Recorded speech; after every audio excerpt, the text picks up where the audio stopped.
ఇంకా తిట్టుకుంటారు బ్రహ్మన్. తలరాత రాసేసాడు ఇలా. వాడేం రాయలే, మన రాతను మనమే రాసుకుంటున్నాం. అంతే అంటారా? నీకు ఏమి ఇవ్వబడిందో దాన్ని తీసుకోకుండా పరువుల దాని మీద ఆశపడతా ఉండవు. అందుకే ఈశావాస ఉపనిషత్తు మొదలు కావడమే ఆ శ్లోకంతో. ఈశావాసమిదం జగం జగత్యాం జగత్యేన తెక్కేన బుందీజ మా గృత కచ్చిత్ కిత్తనం. ఈ జగతంతా ఈశ్వరుడిది. నిన్ను ఇక్కడికి నీకు ఇవ్వబడింది అనుభవించమని పంపించాడు. నీకు ఇవ్వబడింది తీసుకొని నువ్వు అనుభవించు, సుఖంగా పో, పరుల ధనము ఆశించకు.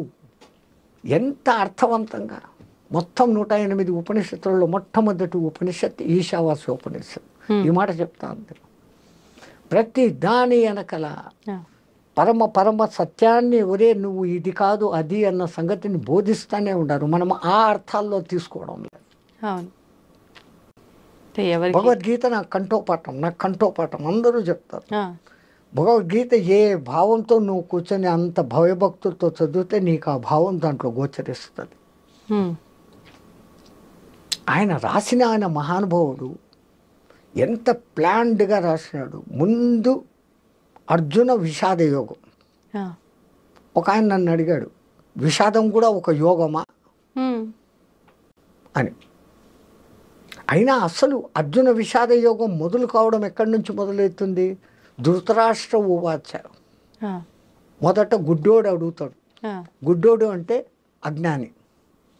వానికి జ్ఞానం చెప్పగలిగిన వాడు సర్వ విషయాన్ జయ సంజయ ఆడు చెప్తాడు. అంటే ఎంత ప్లాన్డ్గా రాసినాడు ఆ మహానుభావుడు వాసుడు.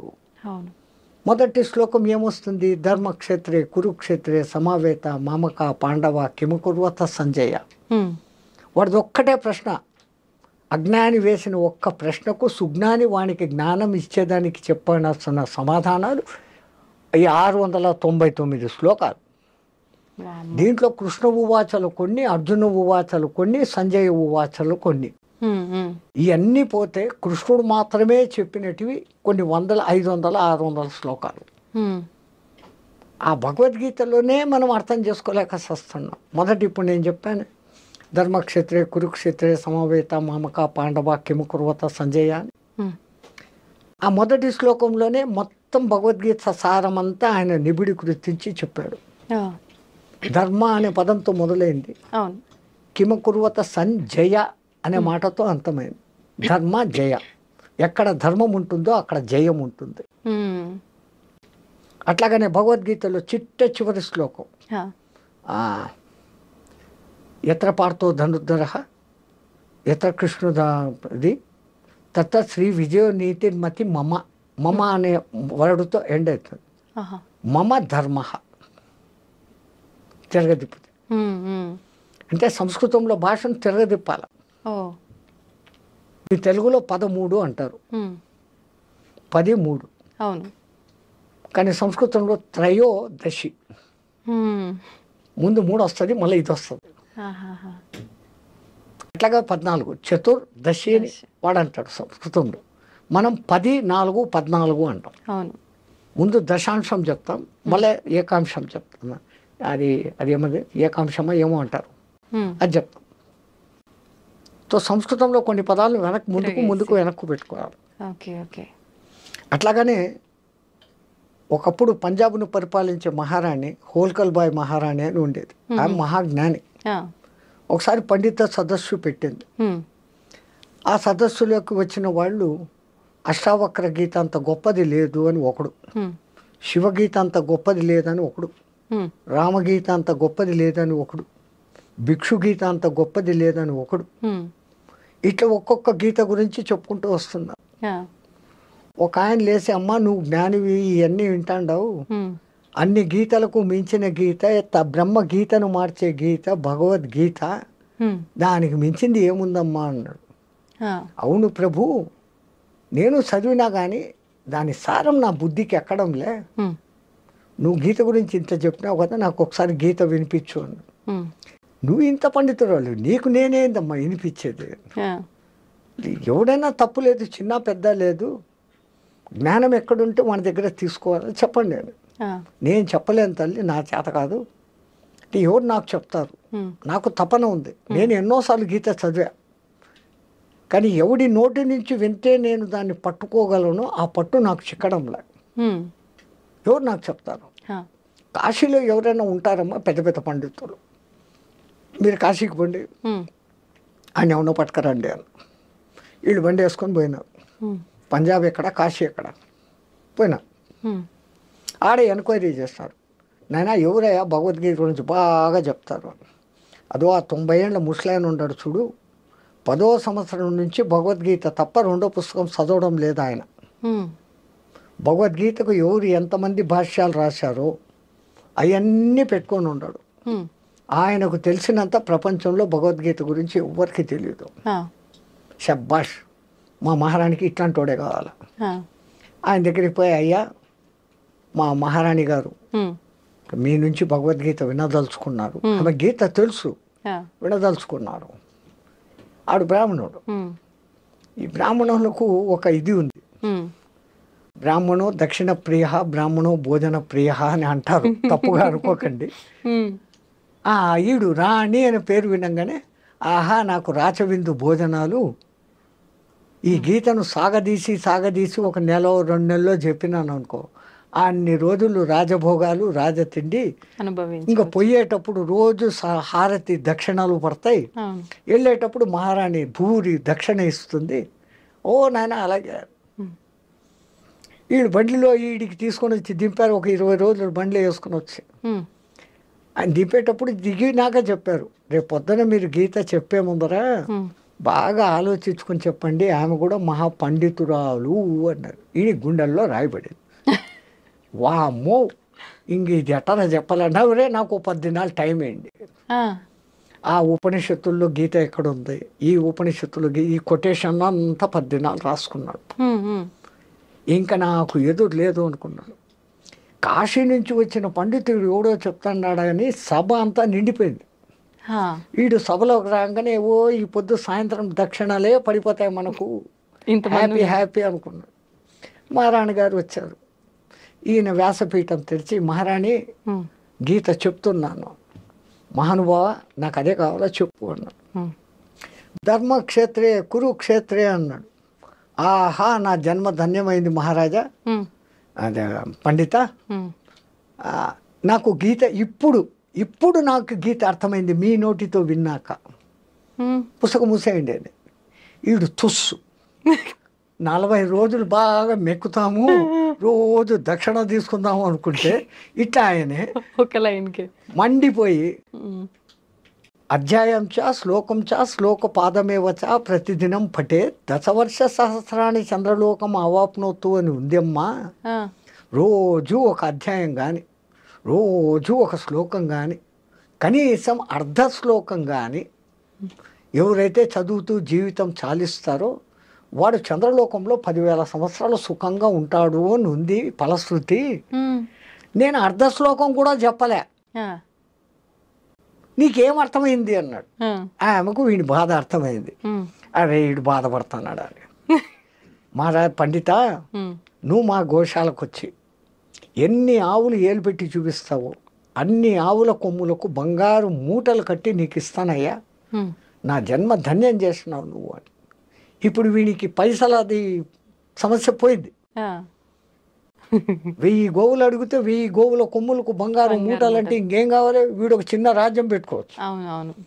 డబ్బు పోయింది కానీ వీడిలోని ఈగోలు వేసింది. దిక్కుమాలింది 90 ఏళ్ళుగా నేను చదివిస్తా అంటే నాకు అర్థం కాని గీత ఈ 4 పదాలతో ఏం అర్థమైంది. అమ్మ ఏమనుకోమాక, నేను 80-85 ఏళ్ళుగా గీత తప్ప రెండోది చదవలే. ఇన్నేళ్ల బట్టితో చదువుతా అంటే కూడా నాకు గీత ఇప్పటికీ బుర్రకెక్కలే. నేను చెప్పింది 4 పదాలు నీకు ఎట్లా అర్థమైందమ్మా? ఏం లేదమ్మా, ఆ 4 పదాలదే అటు ఇటు మార్చుకున్నాను మహాస్వామి అనేది. ఏంది అన్నాడు. ధర్మ క్షేత్రే కురు క్షేత్రే, క్షేత్రే క్షేత్రే ధర్మం కురు. నువ్వు ఏ క్షేత్రానికి పోయినా నీ హృదయ క్షేత్రంలో నువ్వు పాటించవలసిన ధర్మాన్ని పాటించు. ఇదే కదా భగవద్గీతలో మొత్తం కృష్ణుడు చెప్పింది. ఓకే, ఆమె గ్రహింపు ఆ స్థాయిలో ఉంది.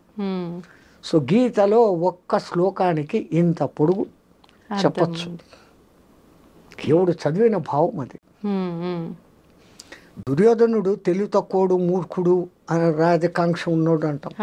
ఎంతటి తెలివిపరుడు జ్ఞాని అంటే వాడు. సర్వసైన్యాధ్యక్షుడు అనే భీష్ముడు ఆడుంటే ఆడు వినేటట్లు గురువైన ద్రోణాచార్యుని దగ్గరకు వచ్చి, అదో అవతల పక్ష సైన్యంలో సైన్యాధ్యక్షుడు నిన్ను చంపేందుకే పుట్టినోడు ఎగదోస్తన్నాడు. నా దిక్కు సైన్యము అపర్యాప్తం భీష్మాభిరక్షితం, పర్యాప్తం బలం భీమాభిరక్షితం. ఈ పర్యాప్తం అపర్యాప్తం అన్న పదాల్లోనే గడిబిడైపోయింది. పర్యాప్తం అంటే చాలినంత అని ఒక అర్థం ఉంది, అపర్యాప్తం అంటే చాలనంత అని ఉంది. అపర్యాప్తం అంటే లెక్కలేనంత అని ఒక అర్థం ఉంది, పర్యాప్తం అంటే చాలా కొద్ది సంఖ్య అనే అర్థం ఉంది. అందున ఏమంటాడు, మదక్తే చర్చ జీవితాహ, నా కోసం సచ్చేదానికి సిద్ధంగా ఉండారు. మీ తెలుగులో ఉంది కదా, శుభం పల్కరా, ఆ సామెత చెప్పకూడదు. అట్లా వాడి చావు వాడే కోరుకున్నాడు. ఒక్క భీష్ముడిని రక్షించుకుంటే మళ్ళీ ఆ భీష్ముడు వినాలా, సర్వసైన్యాధ్యక్షుడు, స్వచ్ఛంద మరణ సంపన్నుడు. కాబట్టి ఆడు ఈనాలో ఆయనకి పౌరుషం లేపాలి, ఈయనకి పౌరుషం లేపాలి. ఎంత ప్లాన్డ్ వాడు, తక్కువడు కాదు. కానీ తన నోటితో స్వయంగా తప్పుగా చెప్పుకున్నాడు. మహాత్ముడు ఆ కాళహస్తి స్వామి విద్యాప్రకాశానందగిరి, ఆయన రాశాడు గీతా మకరందం. అద్భుతమైన గీతకు భాష్యము ఆయన రాసినట్లుగా నేను చదివిన పుస్తకాలలో ఇంకెవరూ రాయలే. అంత అద్భుతంగా రాసినాడు ఆ మహానుభావుడు. గీతా మహత్యమైంది, గీతకున్న 18 పేర్లేంది, అసలు గీతలో ఎంతమంది కృష్ణులు ఉన్నారు. తమాషా తెలుసా, చాలా మంది మాకు వచ్చి గీత తెలుసు గీత తెలుసు అంటే నేను ఒకటే అడుగుతాను, మరి మీకు గీత తెలుసు అంటున్నారు, గీత ఎంతమంది కృష్ణులతో సంబంధం ఉంది? అందరూ చెప్పేది కృష్ణుడు చెప్పాడు, అర్జునుడు విన్నాడు. కృష్ణుడు చెప్పాడు అని ఎక్కడైనా భగవద్గీతలో ఉందా? భగవాన్ ఉవాచ, భగవాన్ ఉవాచ అని వస్తుంది కానీ శ్రీకృష్ణ ఉవాచ అని ఉండదు. సంజయ ఉవాచ అని ఉంటుంది, అర్జున ఉవాచ అని ఉంటుంది, ధృతరాష్ట్ర ఉవాచ అని ఉంటుంది. ఇది తప్ప కృష్ణుడు చెప్పినప్పుడు అంతా భగవాన్ ఉవాచ అని ఉంటుంది. పోనీ అక్కడ చెప్తున్నది కృష్ణుడే, ఇంకా మిగతా 4 మంది కృష్ణులు ఎక్కడ ఉన్నారు? వింటున్న అర్జునుడు కూడా కృష్ణుడే, ఎందుకంటే వానికి 10 పేర్లు ఉన్నాయి. అర్జున పల్గొన్న పార్థ కిరీటి భీభత్సుడు విజయ సవ్యసాచి కృష్ణ, 10 పేర్లు ఉన్నాయి వానికి. ఆ 10 పేర్లలో వాని పేరు కృష్ణ. కృష్ణ అంటే నిజమైన అర్థము సర్వ ఆకృష్ట ఉత్కృష్ట రూపం, ఇది కృష్ణం. అసలు మనం కృష్ణ అని పలకకుండా కృష్ణ అని పలుకుతున్నాం. కృష్ణ అని పలకాల స్వామిజీ? కృష్ణ కృతజ్ఞుడు అంటారు, అప్పుడు క్రు అంటున్నారు. కృపాచార్యుడు అంటున్నారు, అప్పుడు క్రు అంటున్నారు. ఇస్కి పాస్ ఆకర్ కృష్ణ క్యూ బోల్తే హో, ఇక్కడికి వచ్చి నేను కృష్ణ కృష్ణ అని ఎందుకంటారు? కృష్ణ, కృష్ అనంతం, నం ఇచ్చువాడు కృష్ణ, అంతటి అర్థమైన పేరు. సరే, అర్జునుడు దొరికాడు. ఇంక 3వవాడు జెండాపై కపిరాజు, హనుమంతుల వారికి కూడా కృష్ణ అనే పేరు ఉంది. ఆయన అసలు పేరు సుందరుడు, సర్వాకృష్ట సుందర రూపం. వాళ్ళ అమ్మ పెట్టిన పేరు, అంజనీ మాత వానికి పెట్టిన పేరు సుందర కృష్ణ. ఆయన రూపం అందరినీ ఆకర్షించేంత రూపం, అది కృష్ణ. 3వ కృష్ణుడు దొరికాడు. ఇంకా 4వ కృష్ణుడు ఎక్కడున్నాడు? ద్రౌపది. ఆమె కోసమే యుద్ధం వచ్చింది కదా. అవును, ద్రుపద రాజ పుత్రిక కాబట్టి ద్రౌపది, పాంచాల రాజు కూతురు కాబట్టి పాంచాలి. కానీ యజ్ఞంలో పుట్టినప్పుడు ఆ దేవుడు ఆమెకు పెట్టిన పేరు కృష్ణ. ద్రుపద మహారాజు ద్రోణాచార్యుని చంపేదాని కోసం యజ్ఞం చేస్తాడు. అర్జునుడిని పెండ్లాడగలిగినటువంటి కూతురు కావాలని యజ్ఞం చేస్తాడు. అప్పుడు ఆ యజ్ఞ పురుషుడు ఆయన యజ్ఞానికి మెచ్చుకొని, ఇందా కృష్ణ, ఈ కృష్ణను నీకు ఇస్తున్నాను ఆ దుష్టద్యుమ్ముని నీకు ఇస్తున్నాను, వాడు చంపుతాడు ద్రోణాచార్యుడిని అని ఇచ్చాడు. అప్పుడు ఆమె అసలు పేరు కృష్ణ. వీళ్ళందరూ దొరికిరు. ఇంకా ఐదోడు ఇంకొకరు రాసిన వ్యాసుడు. ఆయన పేరు వ్యాసుడు కాదు, ఉన్న ఒక్క వేదాన్ని 4గా విభజించి వ్యాసము చేశాడు కాబట్టి వ్యాసుడు అంటాడు. ఆయన అసలు పేరు కృష్ణద్వైపాయనుడు. ఓకే. పరాశరుడు సత్యవతులకు 2 నదుల మధ్య చీకటిలో జన్మించినవాడు. కృష్ణ నలుపు, ద్వైపాయన 2 ఒడ్డుల మధ్య పుట్టినవాడు కృష్ణద్వైపాయనుడు. Okay okay. భగవద్గీత ఎట్లా అర్థం చేసుకుంటూ పోతే అట్లా పోతుంది. ఇప్పుడు ఇదంతా గీతలో ఉంటుందా స్వామీజీ? ఇప్పుడు మీరు చెప్పిన కృష్ణుడి 5గురు కృష్ణ అన్నారు కదా, ఇదంతా గీతలో ఉంటుందా? దేంట్లో ఉంటుంది? ఇక్కడ ఉంటుంది. 1కి 10 సార్లు చదివి చదివి చదివి ఇది కాదు, బయటి అర్థం కాదు, దీంట్లో అంతరార్థం ఉంది అని. సంస్కృత శ్లోకాలు అన్నిటికీ కూడా భాష్యార్థం ఒకటి ఉంటుంది, అంతరార్థం ఒకటి ఉంటుంది, పరమార్థం ఒకటి ఉంటుంది. ఓకే.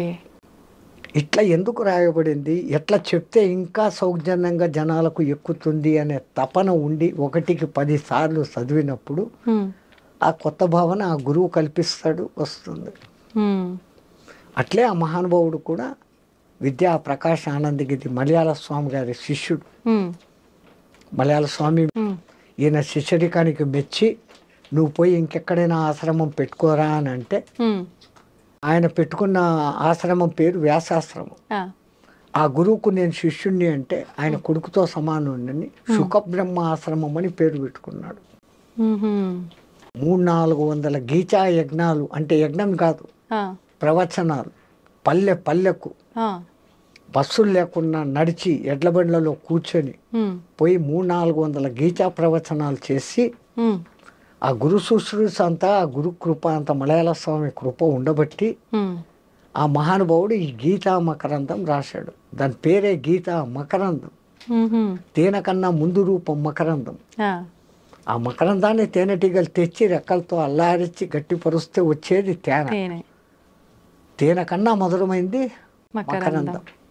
దాని పేరు ఆ మహానుభావుడు పెట్టిన పేరు గీతా మకరందం. అందుకే త్యాగయ్య గారు అంటారు, ఎందరో మహానుభావులు అందరికీ వందనాలు.